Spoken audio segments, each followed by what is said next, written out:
भोजपुर जिले के शाहपुर थाना क्षेत्र के बिलोटी गांव के निवासी भरत तिवारी की पुलिस एनकाउंटर के बाद हुई मौत से पूरे बिहार में एक राजनीतिक और सामाजिक बहस छिड़ गई है।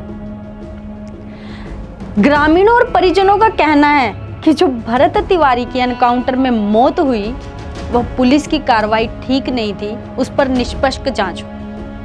वहीं पुलिस अधिकारियों का कहना है कि भरत के हाथ में हथियार था और वह लगातार फायरिंग कर रहा था, जिस पर पुलिस और एसटीएफ की टीम ने मौके पर कार्रवाई की और वह घायल हो गया और इलाज के दौरान उसकी मौत हो गई। वहीं परिजनों का कहना है कि भरत ने आत्मसमर्पण कर दिया था, उसने हथियार फेंक दिया था। जो पुलिस ने कार्रवाई की वो गलत थी। इससे संबंधित कुछ कथित तौर पर वीडियो इंस्टाग्राम और फेसबुक पर भी लाइव हैं, जिनमें भरत बिल्कुल निर्दोष दिखाई दे रहे हैं। अब सबसे प्रश्न बड़ा ये है कि भरत कैसा लड़का था। भरत एक बहुत अच्छा लड़का था, ना उस पर कभी पुलिस कार्रवाई हुई थी, ना उसका कोई क्रिमिनल रिकॉर्ड था। बीएससी का स्टूडेंट था, सामाजिक कार्यकर्ता था,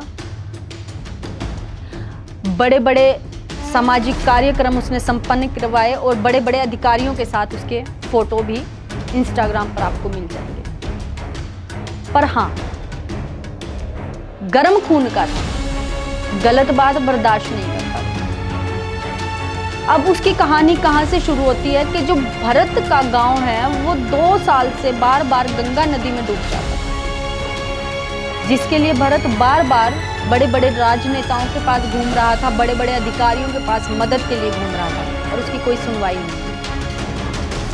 तो उसके बाद भरत एक दिन इंस्टाग्राम पर लाइव आता है और कहता है कि कभी कभी न्याय मांगने के लिए हमें हथियार उठाने पड़ते हैं और कुछ नया करना पड़ता है, कुछ धमाका करना पड़ता है। ऐसा कहकर वो हथियार उठा लेते हैं और एक पुलिस वाले पर हथियार तान देता है। तो इससे भरत की सुनवाई झट से हुई। बहुत सारे अधिकारियों के, नेताओं के नजरों में भरत आ भी गया, परंतु इस बार भरत न्याय तो मांग रहा था, उसके न्याय की गुहार को किसी ने नहीं सुना। सिर्फ उसने हथियार उठाया, इस बात को देखा गया और उसका एनकाउंटर किया गया। अब बहुत से विपक्षी दल के नेता कह रहे हैं कि इसकी निष्पक्ष जांच होनी चाहिए। जो हमारे सत्तारूढ़ के बहुत सारे नेता हैं वो भी कह रहे हैं कि इसकी निष्पक्ष जांच होनी चाहिए। हमारे जेनजीज तो भरत से इतने इंस्पायर हुए हैं कि वो भरत की वीडियो अपलोड कर रहे हैं और देशभक्ति के गाने चला रहे हैं और वो भी भरत का सपोर्ट कर रहे हैं, कि कह रहे हैं कि न्याय के लिए शायद अब हमें ऐसा ही करना पड़ेगा। तो मैं ये पूछना चाहती हूँ हमारी सरकार से, हमारे सब अधिकारियों से, क्या अब सच में हमें न्याय के लिए लड़ना पड़ेगा? क्या सत्ता में बैठे हुए सब कमजोर हो गए हैं? क्या अब हमें न्याय के लिए सदैव सड़कों पर उतरना पड़ेगा? हमारा देश जाने कितनी ही घटनाओं से ग्रसित हो रहा है। कोई सड़क के लिए न्याय मांग रहा है, कोई रेप हो चुका है उसके लिए न्याय मांग रहा है। फिर सबसे बड़ा सवाल ये भी उभरता है कि न्याय मिलने में इतनी देरी क्यों हो रही है? क्या इसका कारण भ्रष्टाचार है? वही पुलिस अधिकारी कह रहे हैं कि जांच के बाद ही सब कुछ बताया जाएगा। क्या अब एक वीडियो में बात की गई टाइम्स नाउ भारत में, तो भरत के पिता कह रहे हैं कि मेरे बेटे का एनकाउंटर फर्जी था, उसने हथियार छोड़ दिए थे। वो पुलिस से बार बार कह रहा था कि मैंने हथियार छोड़ दिए हैं, आप मुझे गिरफ्तार कर लीजिए। तो पुलिस ने गिरफ्तार करने की बजाय उस पर गोली चलाई और फिर गाड़ी में बिठाकर भी उस पर कई गोलियां तानी गई। जब उन्होंने कहा कि मेरा बेटा कहाँ है, तो पुलिस ने इस बारे में कुछ नहीं बताया। तो अब ग्रामीणों का गुस्सा बढ़ता जा रहा है।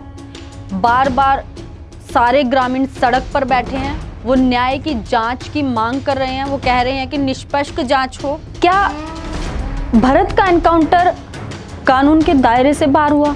ये सबसे बड़ा सवाल है।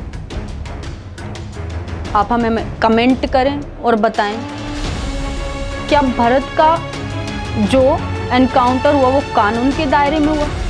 और अगर वो कानून के दायरे में हुआ तो आत्मसमर्पण करने के बाद तो नक्सलियों पे भी एनकाउंटर नहीं हुए, तो भरत का तो कोई क्रिमिनल रिकॉर्ड ही नहीं था। और क्या फिर वो कानून के दायरे से बाहर हुआ जिसमें हमारे सारे पुलिस अधिकारी घेरे जा सकते हैं? अब ग्रामीण चाहते हैं कि न्याय मिले, निष्पक्ष जांच हो। बिहार के इस मुद्दे पर अब सिर्फ बिहार के ही लोगों की नहीं, पूरे भारत देश की नजर है। भरत की जितनी भी वीडियो देखी जाए उनमें भरत बहुत अच्छा है, मेंटली डिप्रेस्ड भी नहीं है। ऐसा लगता है कि उसके अंदर देशभक्ति कूट कूट कर भरी हुई थी। मिलते हैं आप सबको नेक्स्ट वीडियो में। भारत माता की जय।